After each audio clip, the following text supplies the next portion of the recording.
Hello, everyone. It's Philip Lee returning with another episode of Civil War Chat. Today is the 17th of October, 2021. Our topic today is erasing history. But before we get into it, let me point out, subscribe to, if you'd like, to the podcast here by clicking the subscribe button below and also the notification bell in the upper right. This also, let me point out, I've got a new supply of the Confederacy at Flood Tide, which is just come in. There you can get the book at Barnes and Noble, Amazon, other bookstores for $28. If you'd like to get an autographed copy from me, it's $31, which would include my delivery. To get it delivered to you, I will need you to contact me via email. Just email me Phil, PHIL _ Lee, LEIGH at me.com. Now, the Confederacy at Flood Tide tells the story of from June 62 to December of 62, when the Confederacy came closest to winning its independence. For those of you that have an affinity for the Confederacy, I think you'll really enjoy this book. So let me get into my remarks here about the erasing history. All right, let me pull it up. There they are. Recently, on a Civil War Facebook group or online forum, several participants opined that taking down Confederate statues does not erase history. In response, I wrote that those contending that statue removals don't erase history fail to appreciate that there are two sides to every war. Destroying the memorials of one side undeniably erases a part of that side's history, although it is increasingly common within academia and the media to assume there is only one side of the war between the states. That should not be that way on a Facebook group or an online discussion forum. It really shouldn't be that way at all anywhere, but especially on a discussion forum. As is often the case in these forums, two participants utilizing pseudonyms replied sarcastically to my remarks. One wrote, quote, "Check your Civil War books. I bet nothing has changed since the Lee statue was taken away. I hear there is even a new Lee book coming out," close quote. The other remarked, "Okay, so now that the Lee statue in Richmond has been removed, what exactly has been erased? Because I just went back and checked some of my history books and everything is still there," quotation marks. My critics are oblivious to the fact that the viewpoints of additional history books change over time, and as in the future they're going to change over time.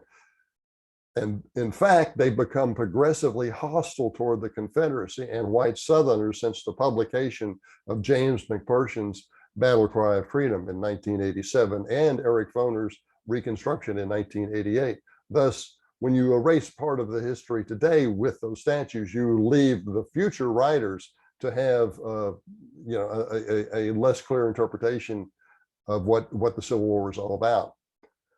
While long promoting history of the Civil War and antebellum blacks in the context of antebellum blacks and blacks in the Civil War, McPherson may now realize that he's created a monster.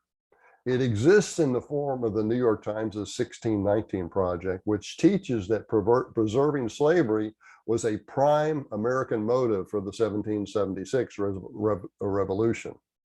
Soon after it was released, he and Professors Sean Wilentz, Victoria Bynum, Gordon Wood, and James Oakes jointly signed a letter to the newspaper expressing their disagreement.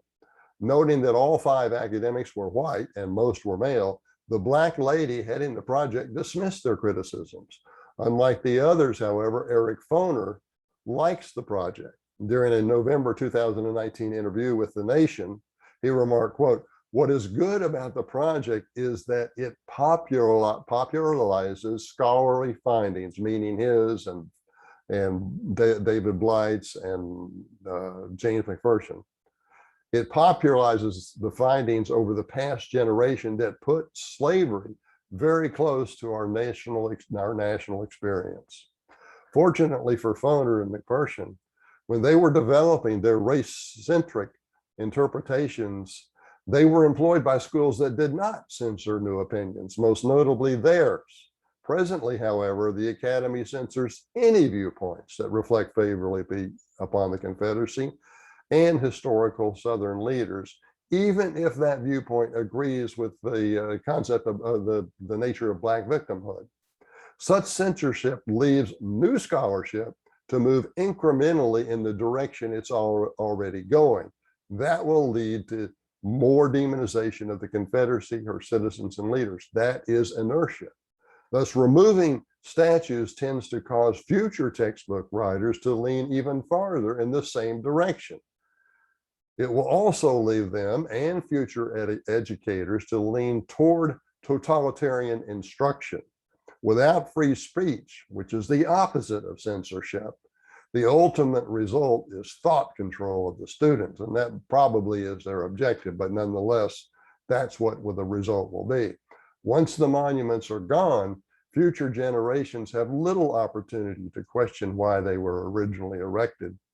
Without such questions, future textbooks will conform to the new orthodox viewpoint and incrementally move it towards an increasingly corrupted and hateful interpretation towards Southerners. Okay, let me also, what I want to show you here, I want to take a minute to show you just how far this has gone. So let me share my screen, and there we go.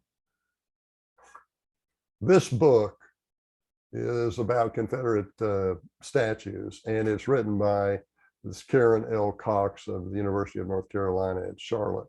And you can just see there, they have taken the Lee statue and superimposed it with George Floyd, who was a criminal, a Black criminal in Minneapolis, criminal who has a prior prison record, and put it on the Robert E. Lee statue. That shows you not only the sarcasm, but it shows you the disdain that Karen and her followers, she's an acolyte of Foner and Blight and McPherson.